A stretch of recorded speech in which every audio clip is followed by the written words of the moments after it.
Thank you for staying with Citizen Extra. My name is Lillian Muli. Let's take that intro. ODM party leader Raila Odinga yesterday declared once again that the opposition coalition NASA will have a parallel tallying system of election results. This plan has been heavily criticized by Jubilee. But what exactly is the bone of contention? Is it because there's no provision in law for such a parallel tallying, or is it just a matter of political mistrust? We'll be getting to that conversation later on Citizen Extra. But before that, with me in studio is businesswoman Esther Passaris, who has ditched her ambitions to be Nairobi Governor and is now going to be running for women's rep under an ODM ticket. Good morning, Esther, and thank you for joining us in studio. Let's begin with what informed your decision to join ODM. Do you know, running for the governor's seat would have required something like 500 million, really, about that much money.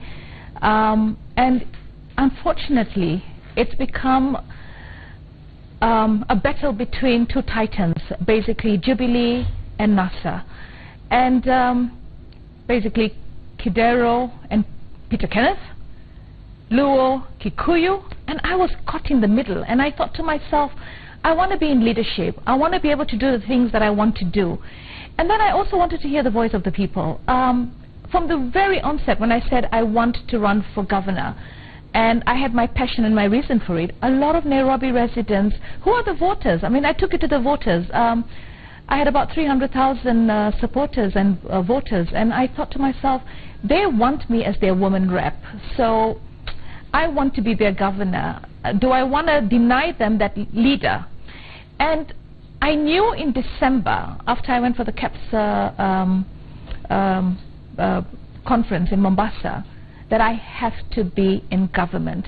I have to give my supporters, the people of Nairobi, the Kenyan citizens, a chance to have a leadership that is unifying in government, one that does not see tribalism. And I didn't want to lose that opportunity, because then I would be letting down my supporters, my women in general. And yeah, that's it. You touched on running for governor being a very expensive exercise in terms of campaigning. So does your decision have anything to do with funding? Was it more convenient for you than... No, it's not just funding. You see, I don't like wasting resources, because resources are limited. It's not just about funding. Funding is one aspect, but I'm sure if I called on the tribe of women and said, look, forget these two, they're dividing us, we might end up with a battlefield in Nairobi, I could have probably got them. But unfortunately, tribalism has spread so deep that even women are not able to think objectively, because we're the ones who are going to suffer if they go into battle. This is about Jubilee, NASA. This is about Luo versus Kikuyu, and I'm caught in the middle. And then of course I also had quite a few people thinking, oh, she's a spoiler for the Kikuyu vote. And you know, I just felt that, you know what, I don't have the kind of resources they have, and this is a battle that I should get out of the ring, because I'm just running around these two titans. And I just thought, no, it's not the right time, so let me make the wise decision. And I took it to the voters. I ran 3 or 4 polls, and I made my decision based on the voting patterns, the poll that I ran on Twitter. And you conducted, talking about this poll, you conducted a poll on your Twitter account on whether to vie for governor or women's rep. What were the results? Well, the women's rep had the majority. I actually said running for governor was going to be unrealistic, and I'm sorry. Okay, because if there were people who thought, yes, we want her as the governor, then I had to apologize, because I gave them false hope. And I laid it out, and I said, so what next? Should I run for an MP? Should I run for woman rep? Should I run for MCA? And the majority was woman rep. And had it been MCA, I would have gone for MCA. But I was determined. Yes. But Esther, do you think social media actually gave you accurate results? Did you perhaps conduct a separate poll? Let me tell you what, for me, social media is at the spur of the moment. Somebody's emotive, he's not being influenced, he's making a vote. And that to me is the best polling.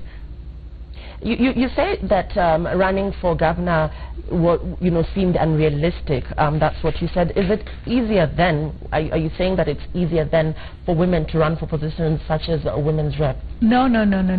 Let me tell you what. Here, in this particular case, Nairobi being the capital city, it was difficult. There are women running for governor all over the place. We've got Martha Karua in Kirinyaga. We've got Joyce Lebosa in Bomet. We've got quite a few women. We've got Charity Ngilu in Kitui. So for me, Nairobi, it was impossible. Because Nairobi, you've had the Jubilee government saying we're going to take this seat. They're going to put everything to take this seat. You know, I wish they were saying we want to take this seat because we can do a better job. It's just to take it. Because it's a question of ego, and it's a question of control, and it's a question of power. And here is me, you know. I mean, it's like people are having tankers at war, and I'm there with my little rifle, you know. So I thought, you know what, Esther, it's unrealistic. Just get out of that space and give Nairobians a chance to see your kind of leadership. Because my leadership is about empowerment, it's about ownership of the country, and it's about unifying Kenyans as one. And I'm really, really hoping that the women can rally behind a woman, not because of tribe, but because of the ability of that woman.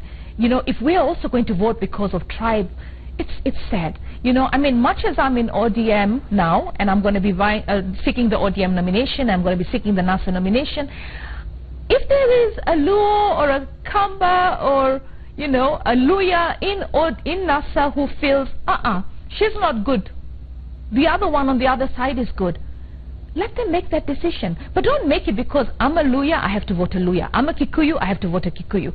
I'm a Luo, I have to vote a Luo. We have to change that trend. Esther, let's talk about ODM and whether you're unchallenged in Nairobi, and indeed if you picked your certificate. No, wait, hold on. You know, I mean, if you noticed yesterday, Baba is not imposing on anyone, and I love that about him. He basically said, you know what, welcome, and I know there's one or two women that have also been seeking the seat for the ticket for ODM, and I'm going to compete with them in ODM, and if I win, then I compete with the other women from the other parties, and then we have one candidate that we will field as NASA. Do you think the nominations will be fair given the history previously of nominations? Are you confident that this time the nominations will be fair? Let me tell you what, you know, I am more confident of nominations within parties being fair than I am with, you know, so elections within parties being fair than I am with elections for the main elections. Because, you know, I have been a victim of manipulated results. I've been a victim of rigging, and shamelessly so. Some of them even brag about it. I mean, as I said, when I was in Mombasa for the KEPSA summit, I met an MP who's in Jubilee, and he was sitting on a dining table with us, and he said to me, he says, you know what, Esther, don't even bother running for governor. We've already decided it's Peter Kenneth. At that time, Peter Kenneth was not even clear. And I said, what do you mean you've decided? You know, at the end of the day, the voters are going to vote. He goes, listen, I rigged you out twice, so do not attempt. Listen to me, let me save you some money. And I looked at this member of parliament. We were sitting there with two honorable members of you know, political leaders.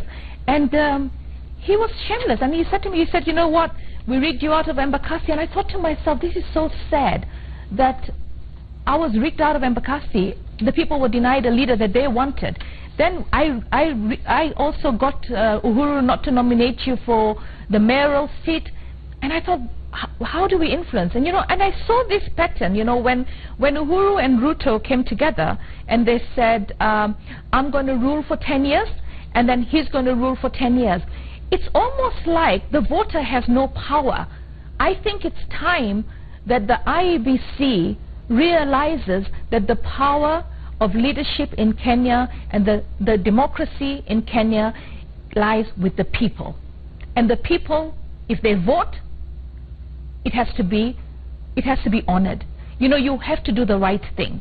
And I just hope that, you know, they do the right thing, because they owe it to Kenya, they owe it to God. Because if we say leaders come from God, and then here you are, God has decided X is the leader, and you go and manipulate the figures so that Y becomes the leader, that's wrong.